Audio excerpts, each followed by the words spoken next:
Did you know of any of the allegations lezi ezikhulunywayo ngoGeneral uSibiya zokuthi eGauteng wayethenge equipment engekho emthethweni to nanokuthi uMr Herman Mashaba weAction SA bafihla information from uLokhunja from former public protector mayelana necompetence yakhe ukuthi akayiphasile base bemqasha? I knew a problem about the equipment, the gadget. The competence and all that I heard from you for the very first time. And I was surprised. I didn't know about that. But I did know that there were problems about the question of gadget. Okay, kukhona wakwenza mhlambe kulelo banga lelo mphathi. Khona ngakwenza. Yeah, kulento ema gadget. Mhlambe wakhuza wathetha wenza. Ngingena lapha. This is municipality. I'm a minister of police. Wambuza kodwa. Uba. Yena mhlambe uSibiya mhlambe kwalithola ithuba lokuthi umbize. Was not a police. Usibiya was not a police. Angithi ngibuza ngoba mhlambe mase sebenza endaweni ephethwe wena mhlambe ukumbuza indoda nje bososebenza la kumina kunecala elithi ngapha kwenzakalana. I could not have asked him because 3 institutions had already declared him, and I've mentioned those institutions. But when this was raised there, I was a minister of police, not a mayor. I'm sure the mayor could have done better to ask him. Okay, no ngiyabonga kakhulu ba. Kule ndaba le 360 million tender yakaKhet. Ngiyazi ke ukuthi awungeni mhlawumbe endabeni yokuthi alithole itender. And ngiyayazi procedure yokuthi tender lihamba kanjani ukuze litholwe. But I just want to know ukuthi wena as a minister, because it's alleged ukuthi politicians, specifically ministers, have influence. Did you have any influence ukuthi alithole leli tender mhlawumbe uKhet Matlala? I didn't know anything about the tender, let alone influence. I could not have influenced the tender that I didn't know about. Ubudlelwano bakho no General Khumalo bunjani boma babunjani? Muphi uKhumalo? Khumalo loboshwe. Uno General Jabulani, uno Dumsani. Muphi. uDumsani Okay. No. Head of Intelligence. Ubudlelwano bami is good. Okay, wa good. Buke balimala phambilini? Lutho. Kaze. Lutho. Nalo omunye uJabulani? Jabulani Khumalo ngoba usomfakile ngisale ngikubuza. Okay. I'm not very close to Jabulani like Khumalo. Khumalo work quite closely. Jabulani has been Utumsan, we have worked very close, especially what put us together are these things of political killings. He has been a special task force, Jabulani, so he's more on the operation out there. But that we are enemies or I hate him, it will be a ridiculous statement to say. No.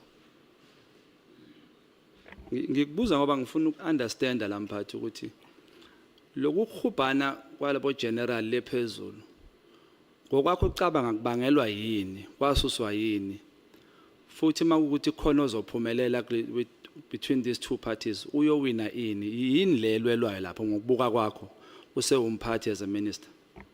Babengahubhani ngisekhona. Bahubhane manje sengihambile. Manje sohambile. Baze bahubhane ngkhona nawe kwaZuso. Ngokwakho ukwazi yini inkinga mphathi? Ngeke ngazi ngoba ngikho. Lutho. Asibeke phansi kahle kodwa ngijabule kahle. Ngiyabonga. No, Minister, but kunjalo angikho so ngizokwazi kanjani. Angifuni ukuxabanisa nawe ngibiza ngenono manje ngithi angibaleke lapho. Minister, uformer minister Mchunu ukhulume ngendaba yokuthi ungihlolile kahle kahle enkulumeni ye recording, ye voice recording. I just want to know from you as a minister because ngibonile mawucala ukukhuluma ukuthi cha indoda eqotho uyibeka nje into enjalo. Pertaining ukurecordwa komuntu efonini ungamtshelanga noma ungayitholanga permission, what's your take on that? Is it correct makathi kumele ube khona kwesithathu? That is illegal. As a minister, is it a criminal offense? to do that? If we are minister, the Well- question is that. You see, you phone the bank, or they phone you, they say, we must warn you. You could simply say, I'm dropping it now. Or any other people, they would say, I would warn you. This one, I thought it's illegal that I speak to you and you're taping me. Whether it's a criminal offense or whatever kind of it, I can't tell. The learned friends can tell on that one. But I would suspect that is, maybe saying is illegal is a strong term, but I don't think it's permitted that you can tape me without my consent. Njengomunye wayephethe amaphoyisa in the minister's position, cela ukubuza as a citizen. Ubaba uMchunu ufike la wathi ke yena uyena onikeze, according to me uthe instruction yokuthi abomrecorder umkhwanazi uMr Mchunu, uMr Nkabinde. But ugcine sethi ke kube umbono wakhe. Do you think as a minister unikeze umbono o illegal noma exempted from ukuthi wenze iphutha? So I don't think it's a correct thing to tape somebody that is not. I'm trying to avoid using legal teams or legal, no, unlawful and all that. I don't belong there. But I would say I see nothing right about it. I guess it is wrong.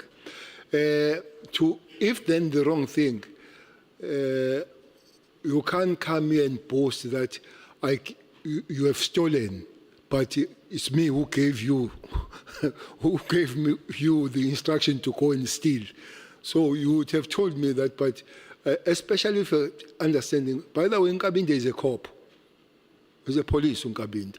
So he cannot be given by a civilian an instruction when he's a police himself and has worked as a police and worked in the IPIT and all that kind of stuff.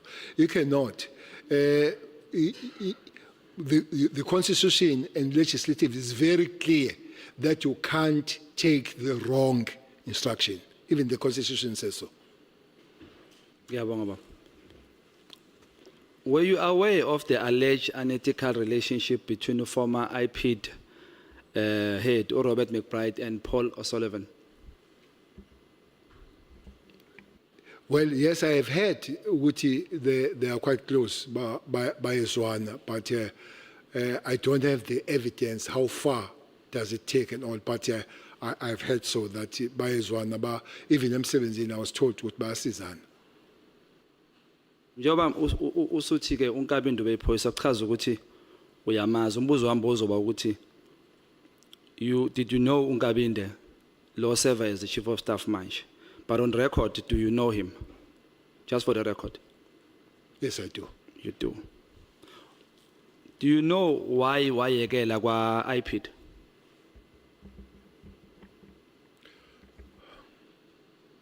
I don't know why, but it looks like it was a clash between him and one of the seniors.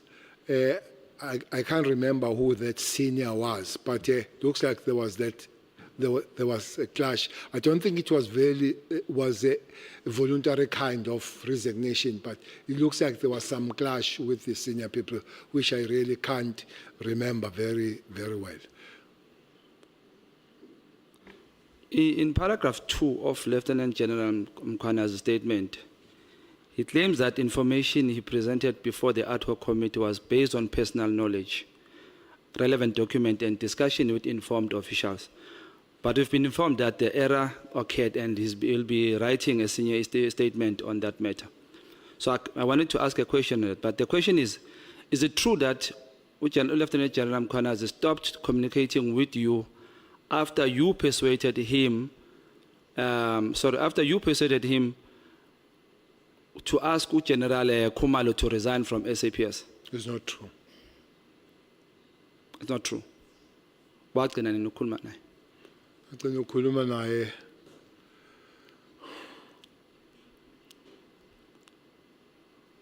I think I spoke in June, and he sent me a message in July. So sending a message, I would guess, is a communication. awukaze umcela ukuthi aphushele uKhumalo ukuthi mhlamba resign eSAPS. No, I did speak to him about Khumalo coming to work in Gauteng. We did speak about that. Okay, ngiyabonga.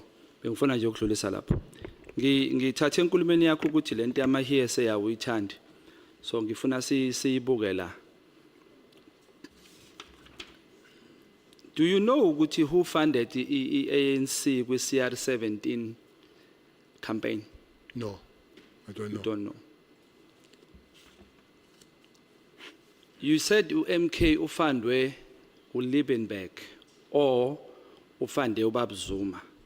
And I think the MK party would maybe write and talk to that matter if they wish to do so, or even uBab Zuma.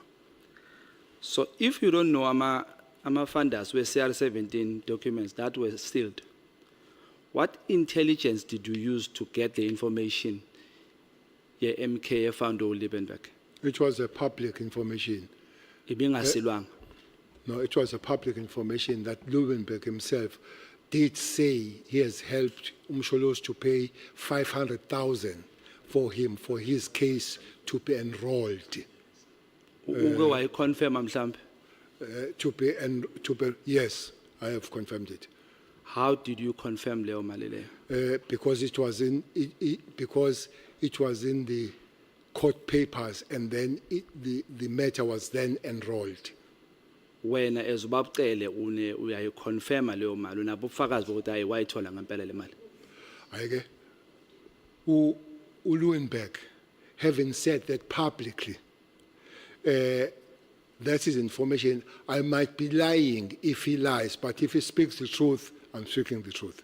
Okay, uthathi here and say wayichupha. No, I go on here say Uyizwe ngayo. it's from the horse's mouth. Danke babcela.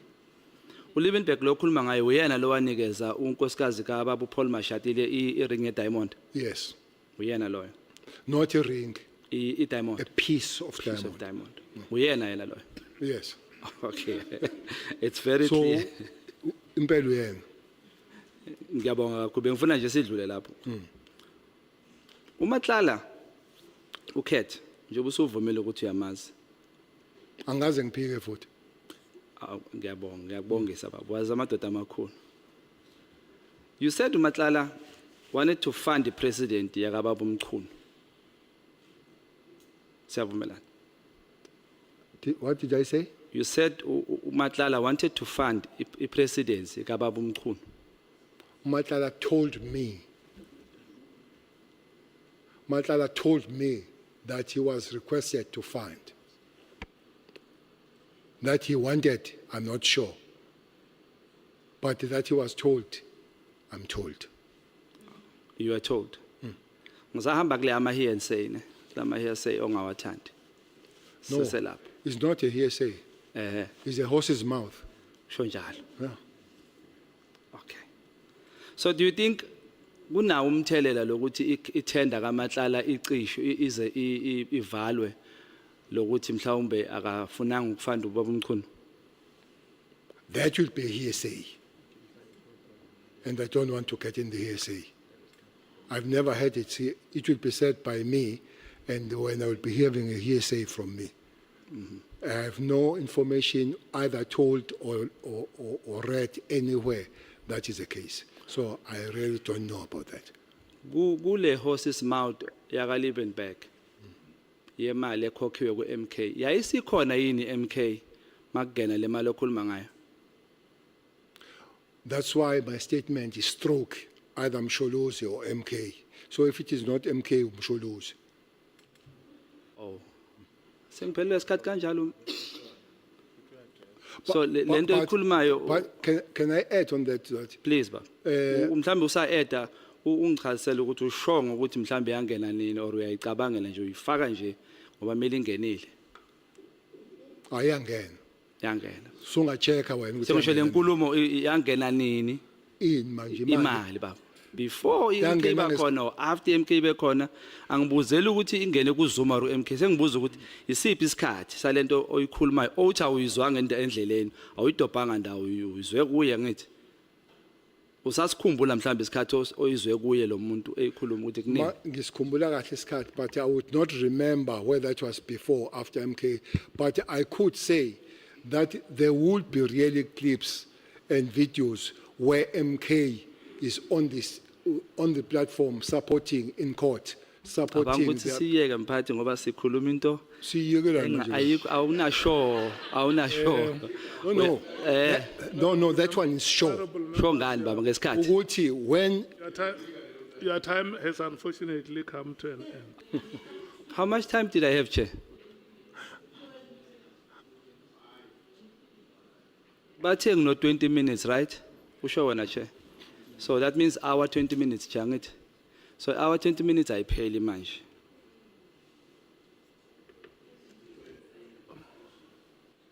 Kodwa phela ngideleli, Chair. We must not argue about the allocation. We must not argue about the allocation of time. No, Chair, athi mhlambe ngihloniphe We- ngivale, Chair. We Umbuzo allocate 1 hour 20 minutes for a full member and an alternate. 1 hour for the member, 20 minutes for the alternate. It has been that with Honorable Ngola and Honorable Sokanyile. They finished 3 minutes before their time. You benefited from that. It's now after 10 minutes past 7. Unenkinga la, Chair. So we- Uyaziva ukuthi uthini. Honorable members who are coming back at 8 o'clock who are breaking immediately. Check nenkinga la. She even uFairwood wayengenje wayelalela abantu yazi che